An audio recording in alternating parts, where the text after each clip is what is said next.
Welcome to ATR Rise and Sun Above the Rings podcast, covering our favorite promotion across the Pacific Ocean, New Japan Pro Wrestling. I'm your host, Sam the SLB, and alongside me, as always, this man in black. I can't believe I don't see what this is. Guys, first and foremost, first show of 2025.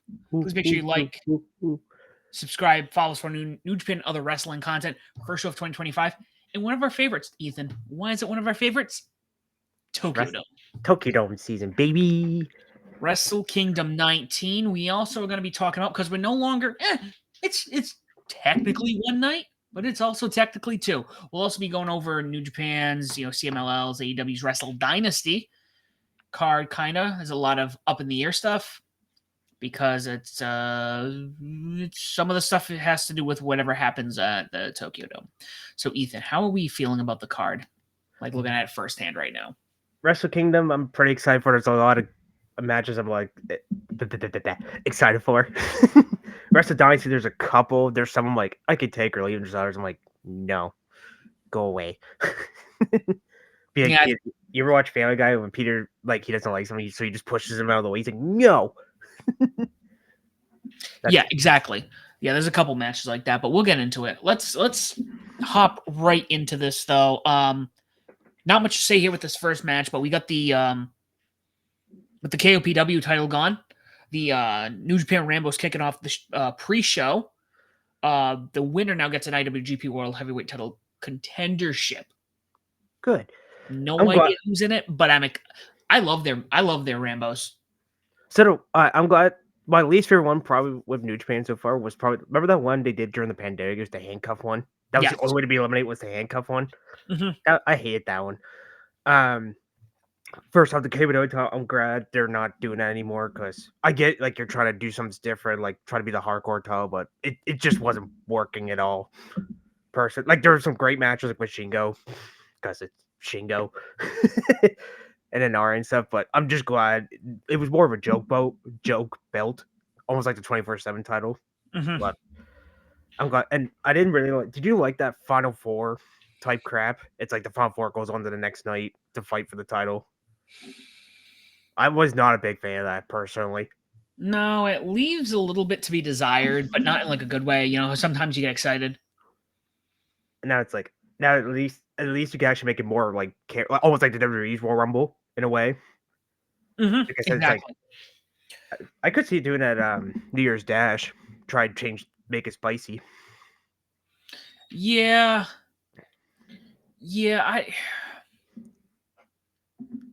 don't know. I think the way they brought it back was, is way better than that weird 4-way thing. It was borderline WCW like. Thank you. Yeah, I seen that too. Like, because I remember Yano came down and he's like, I didn't have to do anything. I win. It was funny the first year. Then after that, it's just like when you make a joke and it's like really funny the first couple of times, and after a while, it's like you're almost just being a dead horse. It was the Yano title. That's pretty much what I saw it as. It was kind of like with the 24/7 title. It's like, oh, that's just R-Truth's title, or the Diamond Ring. MJF. You're like, oh, that's MJF's ring. Yeah, pretty much. Can't make a prediction because we don't know who's in it. So no, but I thought this would be a good pre-show. It'll be fun. It'll be a good watch. I'm actually not on Wikipedia. Don't sponsor us because I'm not on you right now. I'm using Cage Match this time. Cage Match sponsor us. That'd be quite the sponsor. IWGP Junior Heavyweight Tag Team ladder match. Intergalactic Jet Setters Kevin Knight and Kushida, Catch 22 Francisco Akira and TJP, Ichiban Sweet Boys, Kosei Fujita and Robbie Eagles, and Bullet Club War Dogs, Clark Connors and Drilla Maloney. So, first time ever they're doing a ladder match in Tokyo Dome history. Actually, you got me talking about ladder match. Let me look up New Japan ladder matches real quick. I was gonna say, have they had ladder matches? Oh yeah, they had. Hold on, give me 1 second. I know they did a couple because Elgin and Omega was the first one. Taichi and Tomaton for the Iron Fingers was one. Taichi and Kamaru in a whiskey bottle ladder match at last year's Tokyo Dome.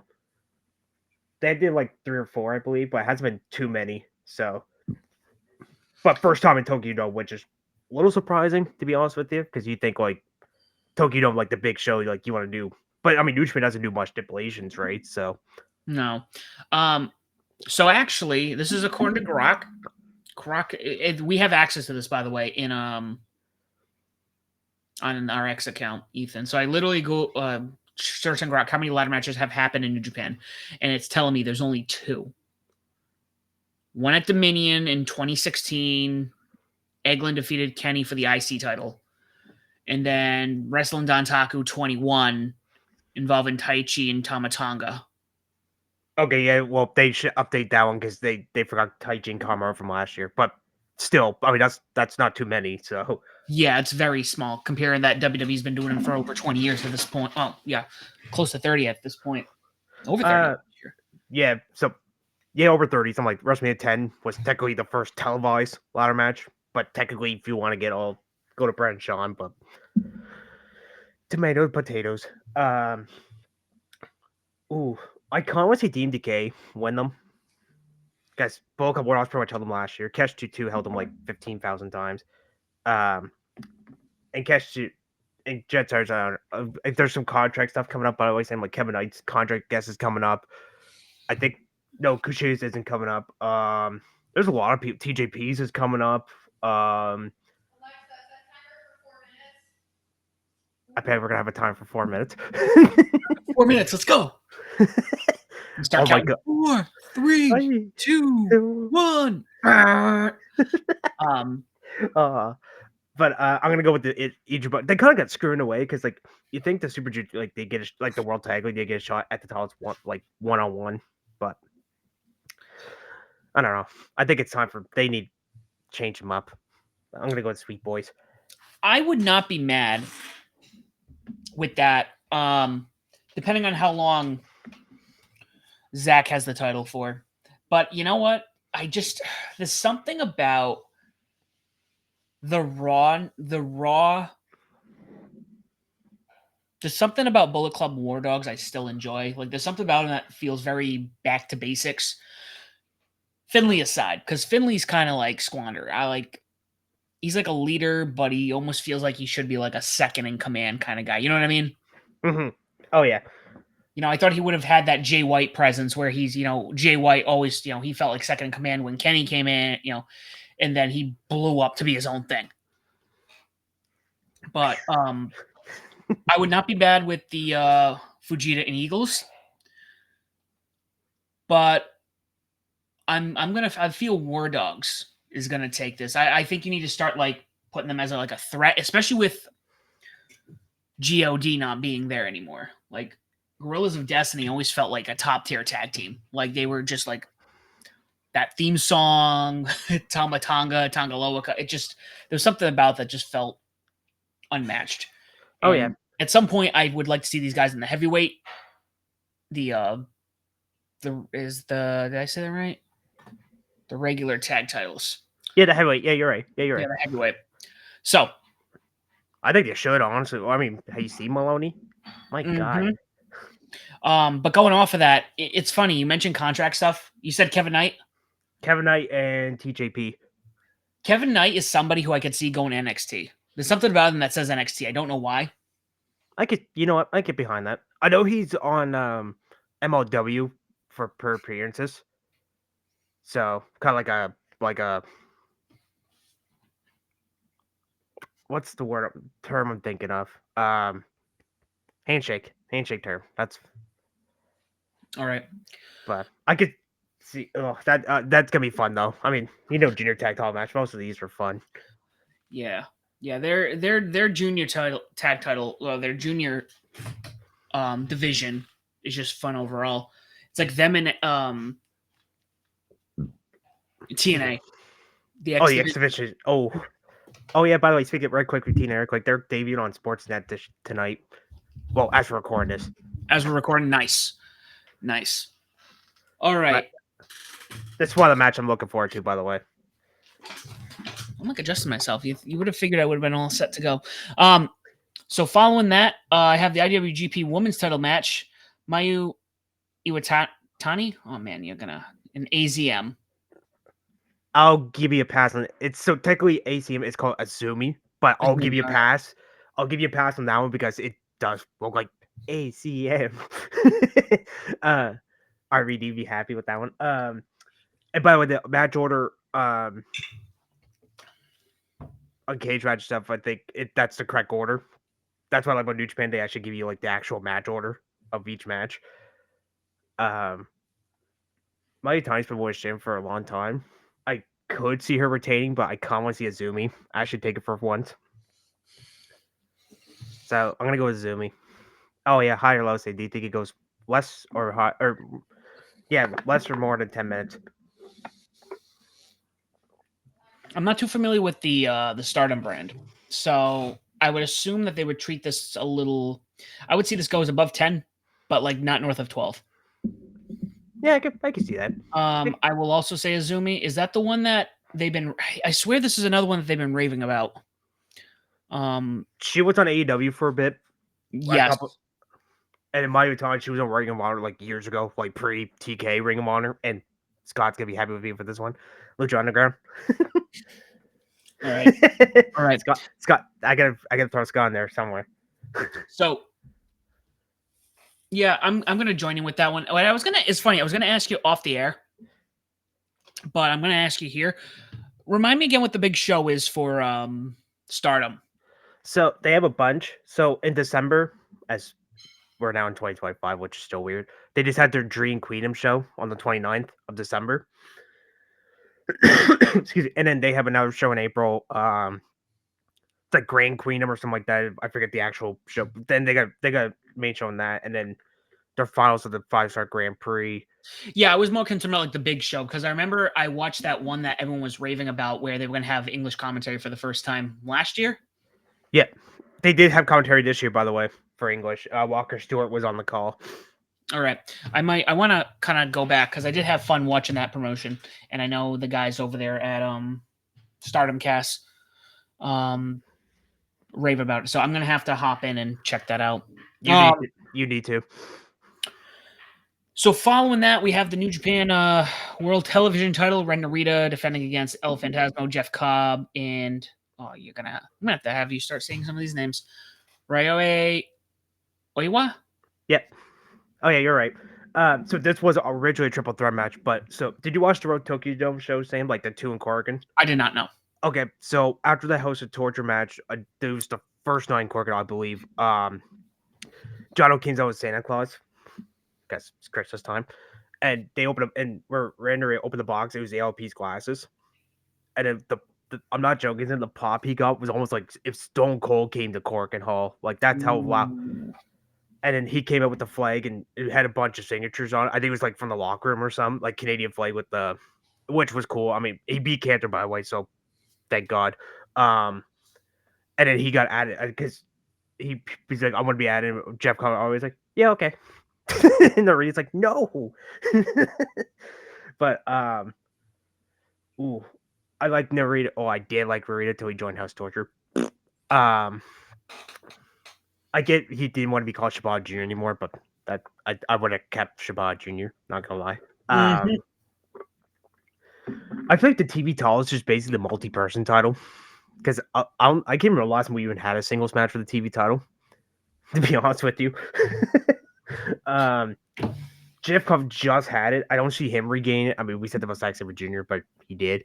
I can see ELP Iowa, but if I had to pick one, I'm gonna go with ELP. Yeah. You beat me to it. There's something about he just give him something. I feel like he needs to be in a title contendership at this point. He needs to be doing something with a belt. Yeah, I'm gonna actually hold on. I'm actually gonna talk about ELP for a second. I'm gonna bring up I'm gonna tell you all his titles he had in New Japan. Where is he? So in New Japan, all he held were tag titles because he won the tag titles in Strong Old Boy with Hikuleo, and then he won the junior tag titles 3 times each more. And he won the Super J Cup twice. I'm looking up TV titles on the cage match because I want to see kind of curious the last singles match. But we all know Raider's probably gonna be. No, I want cage match. There we go. I'm gonna check his. Oh, okay. So he won it. So this is Ray's first title defense, by the way, Sam, because he went back at King of Pro Wrestling. Let's go check Jeff Cobbs. So the last time TV title was defended in singles match was on day 2 of the Road Destruction Tour at Cork and Hall. That was on September 8th. So if he just won it, I know New Japan, and I say this, and I'm going to jinx it. They're not very big on having, they're not very big on having like interim champions. I feel like it's far and few. And when was that? How long ago was that? Like a month ago, 2 months ago? What, the interim? Yeah. Sorry, I meant when Ren won the belt. Oh, October. Oh, so a few months. So I guess he could lose it, but I mean, it is House of Torture, and I'm gonna say Ren is gonna retain, but I want El Fantasma to win. Yeah, I want ELP, but if I had to be, I can see Red, but I'm gonna stick with ELP because I feel like he deserves it. This match I'm kind of looking forward to. I could take it or leave him. At first with the triple threat, I was like, ugh, more. But ELP, I'm pretty excited for. Oh, and the women's title match, I'm also excited for. Yeah, I think the women's match, and we'll get further down the road, down the card. But it's funny. I'm looking at this. I don't want to stray too much. We only have 1, 2, 3, 4, 5, 6, 7, 8, 9, 10 matches, and what was it last year, including the pre-show? It was like 11. They're pretty consistent, I guess. Yeah, So, they're always between 8 to 12 at the most. They never go more. It's rare when they go more than that. and I was gonna say it's gonna be a quick night, but I know the main event's gonna be 45 minutes to an hour. I'll say probably the last 3 match. Actually, probably from the Shingo match, I could probably see those last 5 will probably get the like 15 to 30 or 45. Yeah, absolutely. Well, let's talk about the next. We have a lumberjack match: Hiroshi Tanahashi taking on Evil. I'll hop right in here and looking at this. 2 reasons. I see Evil's taking this for 2 reasons. First of all, House of Torture. Second of all, Tanahashi. When was the last time he's been doing a lot of, I don't want to say jobbing, but he's been doing the job for a lot of people. Mm-hmm. Yeah, he's a lot. I mean, it's Tanahashi. He's the president. So, and by the way, if he loses, yeah, he's supposed to retire Wrestle Kingdom 20. But if as you lose to Evil, then I'm just gonna say, 2025 is literally retirement year because like he's Cena's retiring. Tanahashi's supposed to retire. Well, 2026 technically. Asterisks on that one for a second. There's a wrestler named Neil Diamond Cutter is retiring. Dan Barry's retiring. I'm like, Nate Takahashi's retiring. Sumi Sakai's actually retiring this month at Battle in the Valley. And we technically, I mean, this is, I don't know the length of it because unless you know, and this is going to go to completely not New Japan.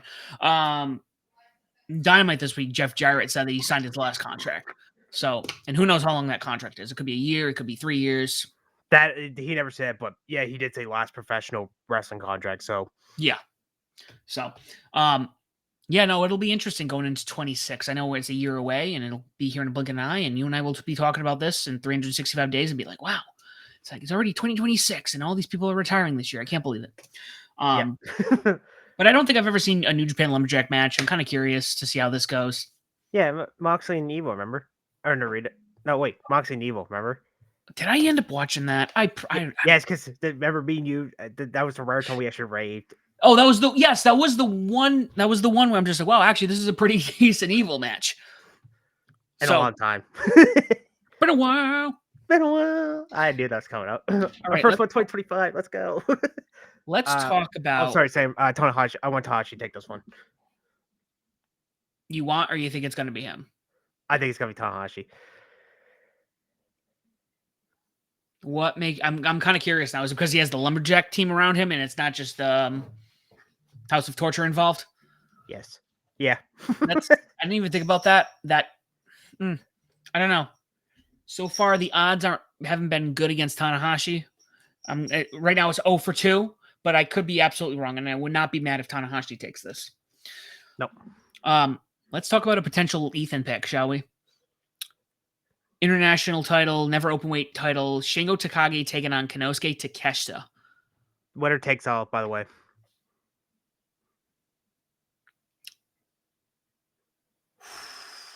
Because they said because he had to get past the rest of the year, and where he beat Hobbs a powerhouse end. Oops, World's End. Then it would go for title. So it is for in the World Line match beats Ishii on Wrestle Dynasty.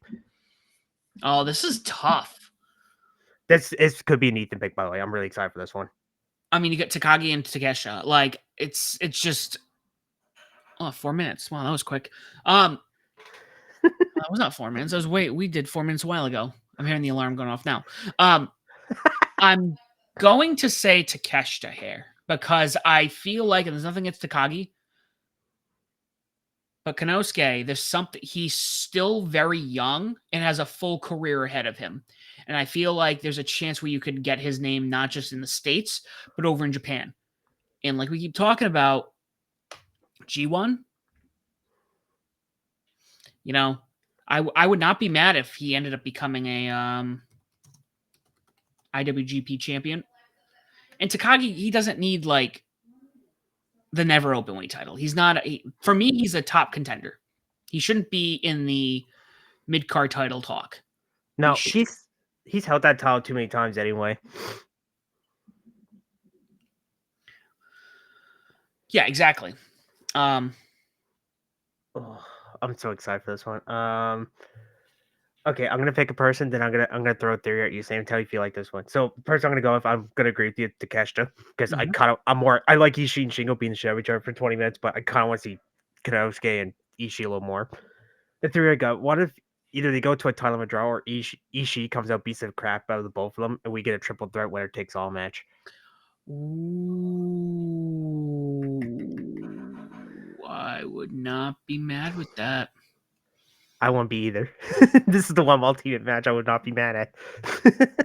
Let's make that happen. And guess what? If we're gonna just get brutal with it, I don't know. Let's somehow get Suzuki in there. I don't know. Let's make it a 4-way and just. Oh my god! Murder Grandpa, Stone Pitbull, the Alpha, and a Dragon all into a. Well, that's a start of a bad joke. Mm-hmm. Animal cruelty. Just joking, Pete. I'm just joking. All right. But I'm going with Takeshita, though. I do agree with you. I think Takeshita takes both. I can't wait for this match. I'm looking at this now and seeing this match. I'm just like, I'm getting chills down my spine, knowing what's going to happen. This is the one I'm super, super excited for. This is like the circle, like the Notebook match. Mm-hmm. This is the one I got circled like multiple times. So let's hop over down to the IWGP Junior Heavyweight title match. Always a great match that happens at Wrestle Kingdom. Our boy, Doki, taking on El Desperado. Yeah, this is my bias. Doki's holding this title. Doki's the man. He's keeping the title. Not that El Desperado doesn't need it, but Doki. Yeah, I'm going with Doki. All right. This one I'm excited for too, by the way. I think most of it just gets. This one I'm kind of. We'll just keep going down the line at this point. So this one I'm like also excited for, but again I'm like, Finley's kind of been squandered. I need some more out of Finley. So IWGP Global Heavyweight title between Finley and Yota Tsuji. I think Tsuji's taking the belt. If I'm being honest with you, like Tsuji needs a title. Like we keep saying he's ready. He's ready. He's so good. Hell, what about Wrestle Kingdom 20? Tsuji taking on Takeshita? I don't know. I'm just gonna throw it out there. Yes. So the winner of with this match, so the winner, whoever wins, because Tsuji meets Jack Perry, Wrestle Dynasty, and Finley meets Brody King. So basically, the winner defends the title in their match, basically, and same with the world title match, which we'll get to in a few minutes. I mean, Finley pretty much held his title on and off all last year. Because remember when he lost to Nick Nimmer for like 2 weeks? Yep. Remember that weird month of February when they just show up and left? That was kind of dumb, though. I'm just gonna be honest. That was dumb. Like, I don't know. I mean, Tsuji did beat him twice in the G1. I don't see him being a third, so I'm gonna go with Finlay retaining. But I would not be mad if Suji wins. Interesting. I didn't think about that. I mean, yes, but I don't know. Suji, I don't want them to sit on Suji too long. I think No. Suji, he has my money. You start putting belts on Suji again, I will buy every show that he is on. Granted, I would just have to get the New Japan subscription again, but pretty much that. I can see Suji win G1 this year. There's my 2025 prediction. Listen, I'm gonna say this right now. Until he wins and then wins the title at Wrestle Kingdom, Suji's my pick. Yes. I don't care if it's the next 10 years. Suji's my pick to win G1 every year. Asterisk, unless he has the belt already. I mean, at that point, I don't know. Make it Shota Umino and Yota Tsuji. Ta-da. Finger guns. Finger guns. But I'm gonna go with Finlay for Tame, but I would not be mad with Suji. Word. Let's talk about another banger. Because I don't think this man here. Oh, one of these men. Yeah, I know Naito's kind of been a little iffy, but it's not against him. We got Tetsuya Naito taking on Hiromu Takahashi in just a singles match. The Battle of the World Tag League winners. We're finally get this match because we're still having back at COVID, but obviously because of COVID didn't happen. Mm-hmm. This is a tough one. I'm gonna go with Hiromu. I was thinking Hiromu as well. I think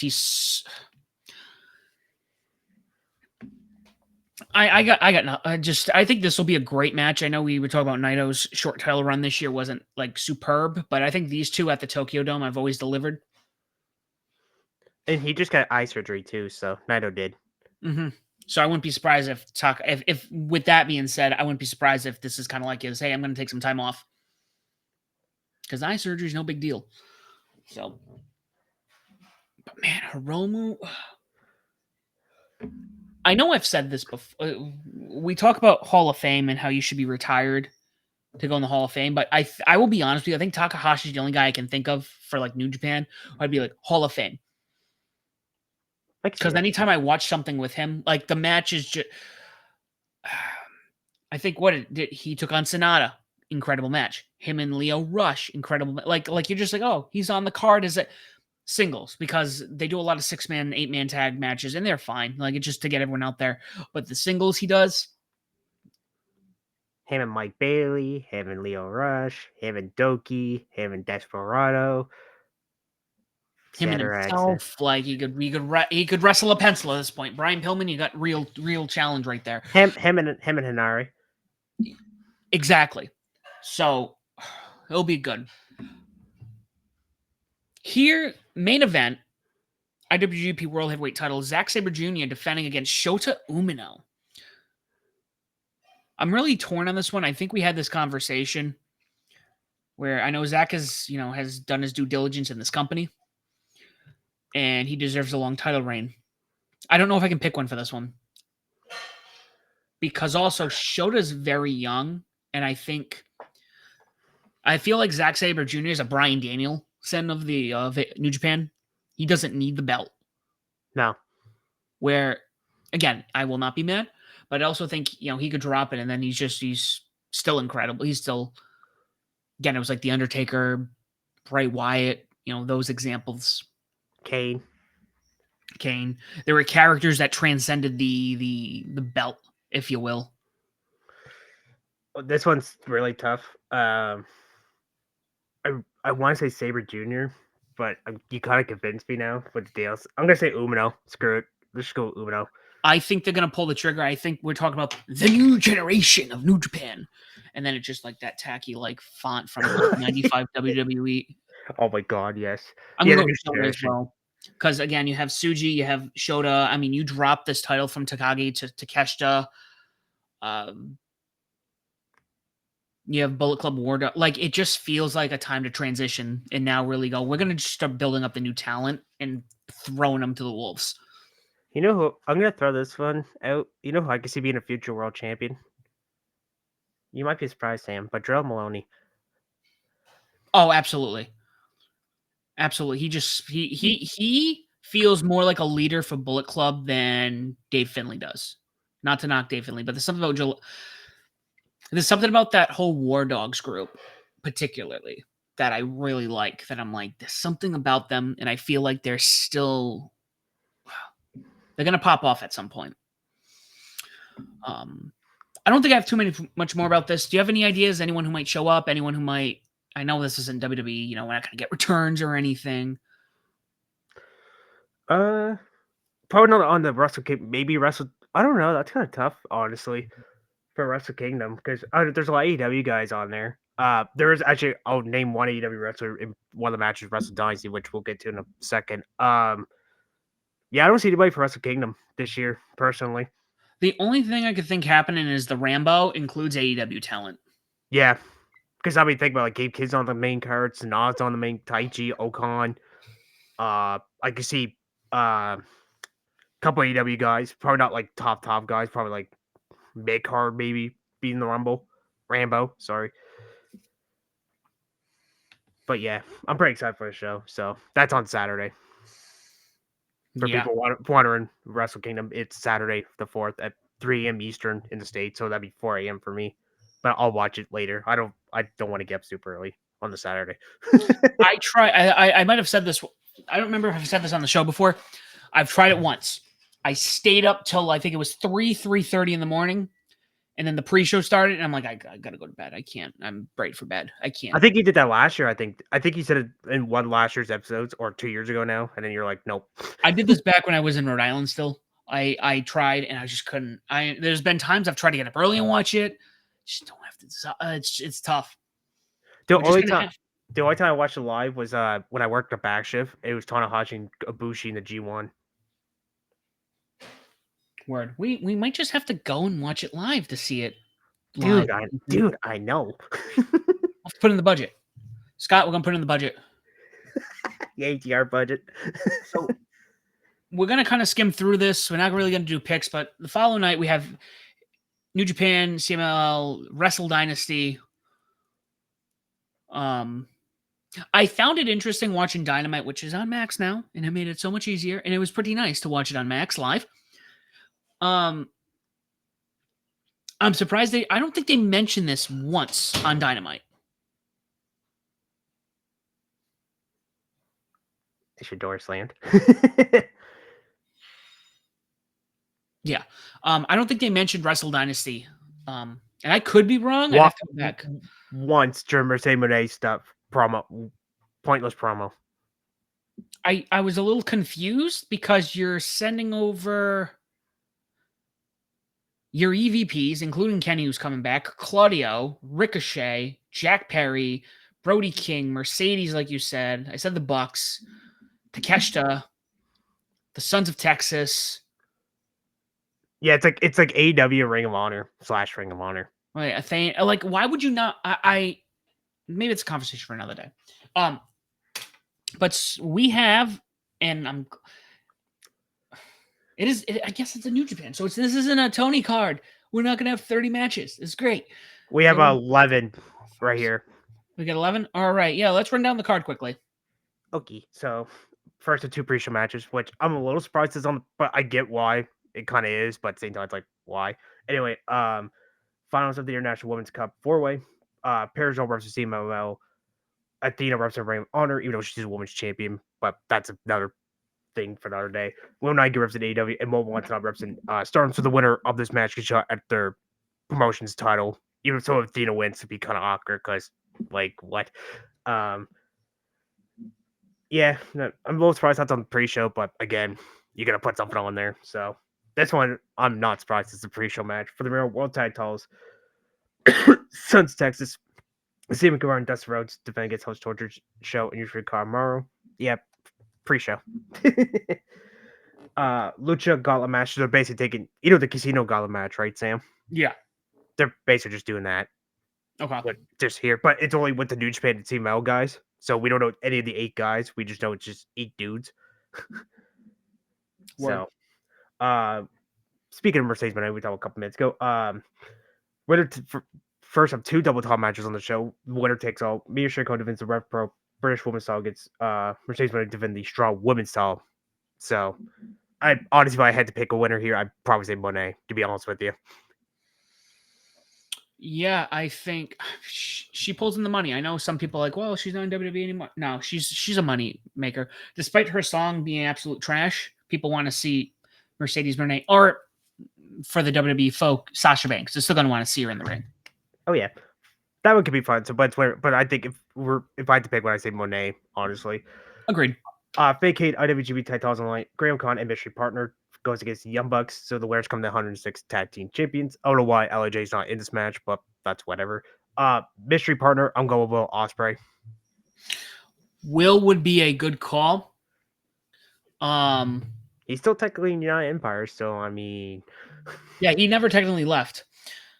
But I wouldn't be. But I'm thinking in regard to.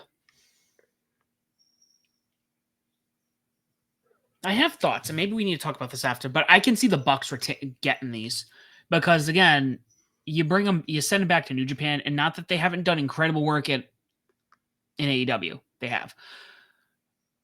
But again, people need to remember why they were so good in New Japan and in Ring of Honor, like 10 years ago. Oh yeah, like I think they'd be able to help build the tag team division back up. Oh yeah, I could. That'd be fun, but if I had to pick up, but the Ospreay, I could see being the Ocon's Mystery Partner. No, that'd be a good call. That would be a good one. So double top match, Shingo or Kanowski's aware of that. Will defend against Tomohiro Ishii. That one I'm pretty excited for. So New Japan versus Jack Perry right now it's a singles match, but obviously Tsuji wins and he'll defend the global title. So to be determined. Same with this next match, Philly versus Brody King. Obviously, Philly retains global title match. And by the way, the match order, we don't know the actual match order besides the 2 pre-show matches. So basically, the main card is just to be determined. Shota Umino versus Trio Shame Clyde Castagnoli. Again, Umino wins for the world title. Zack Sabre Jr. versus Ricochet. Again, for the world title, Sabre Jr. retains. So, asterisks. Oh, go ahead, Sam. What were you going to say? I was going to say, because I'm looking at a lot of these singles matches and going off what you're saying with the title matches, these 4 matches here, I'm wondering if after the matches happen, at least in one case, somebody comes out and goes, hey, why don't we make this for the title? And then all of a sudden, this becomes a title match. I can see that. Oh, yeah. Like if Tsuji wins, let's say I see Jack Perry coming out and being like, hey, you and me for that title. Oh yeah. Well, they said on the preview that if Tsuji wins, it will be for the title anyway. So basically, whoever wins each of those title matches from Wrestle Kingdom will go defend him against whoever that is. Okay. I actually, to be honest with you, I could see this match being main event because it's Omega's first match back in over a year. It's K Omega versus Gabe Kidd. You know what? I'm pretty excited for this one. Oh my gosh, New Japan Kenny gets me so excited. You don't want to know what makes my nipples hard? You want to make what Daddy Sam's nipples hard? There it is. I could see this one main event. If not, if they want to do the world title in the main event, I could see Sabre or Ricochet. But honestly, I feel like Omega and Kid screams main event more than that. If anything, it's going to be a double main event, and those are going to be the double main events. Oh God. No, but like it's going to be like if Kenny and Gabe aren't main eventing, they're second to last. Oh yeah. Oh God, yeah. But if it's Kenny and Gabe, Zach and Ricochet are going to be second to last. Like those, I think, are the last 2 matches. I'll put money down right now. I could see that. It's basically either the IWGP World Title match, whoever that will be, or Kid and Omega. So I'm always the believer the World Title match should be the main event. It's just for a few, like the Rumble, like Rock and Cena a couple years ago, Triple H, Taker. Basically the big matches. Or unless Kenny Omega's involved. So yes. Yes. You know, anytime he comes back to New Japan, and again, we'll go back to when he took on Will Ospreay, which was a shocker, man. By the way, that was my top 2 matches last year of 2023, both of their matches. So let's see if Ospreay can come back-to-back winner of 2024. I might have to go back and rewatch. I don't watch matches back much, but those two I did. Anytime I want to go back and relive an experience, Kenny and Will comes up. Omega Okada come up. Basically anything Omega. No, honestly, Okada and White are pretty close. But then if I really want something that like, and again, it's not Omega Okada. It's not on that level. I think it's still pretty high.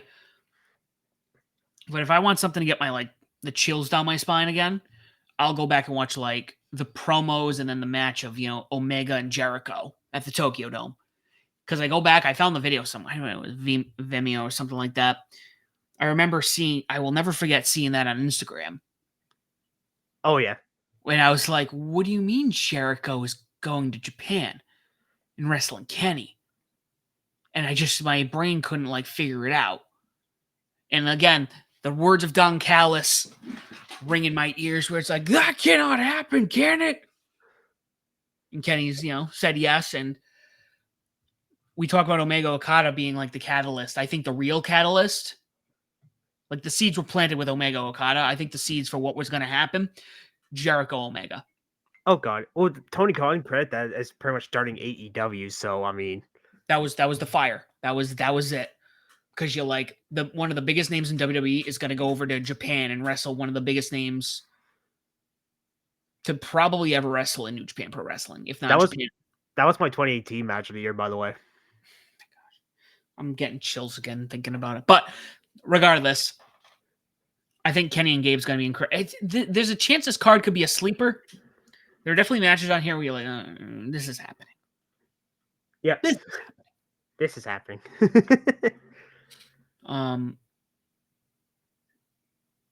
But regardless, any other thoughts? I don't know. I think this will be a fun weekend. Again, we got New Year's Dash. Obviously, we don't have a card for that. It'll be loaded. We're gonna chat about this stuff, as soon as possible. A lot going on in the next couple of weeks. But Ethan, anything else? No, you pushed it towards. I'm pretty excited for the show. So I'm always excited for Wrestle Kingdom. So I'm pretty excited. So keep it out, and also keep it out for the anniversary shows. Where next week I'll have my top 10. Yeah, we got anniversary shows coming up. We got two of them, guys. We got some special guests coming up in the next year. Keep an eye out. It'll be a little exciting. Ethan, let everyone know where they can find you at. Yep. So you can find me on Twitter. It's wrestling_fan_9 on Blue Sky. I barely use it, but just to be safe, just in case people still want to leave Twitter. Just Ethan.-Black on Blue Sky. You can find me on pwmedia.com, bodyslam.net, prowrestlingwire.net, and other stuff for review wrestling in my podcast, Walk for Ethan Wrestling Podcast, every Fridays and Sundays, where Fridays I talk about the money for Thursday shows, and Sundays, obviously, the weekend shows. So, and you can find me on here. And you guys can find me as This Will Be Official. I also handle the Bedlam Media X account. You can find us on Facebook, Instagram, and YouTube at Above the Ring. We're over 100 subscribers. Let's make it one of let's push 200. Why not, guys? Let's get that 200 number. You can find us on all streaming platforms. On that streaming platform, please make sure tell people why Above the Ring and Bedlam Media is a podcast if you're choosing, and why they should listen to us as well, guys. Wrestle Kingdom weekend. We're excited. As always, we're out of time. But don't forget, as always, to join the Bedlam. Thanks, guys.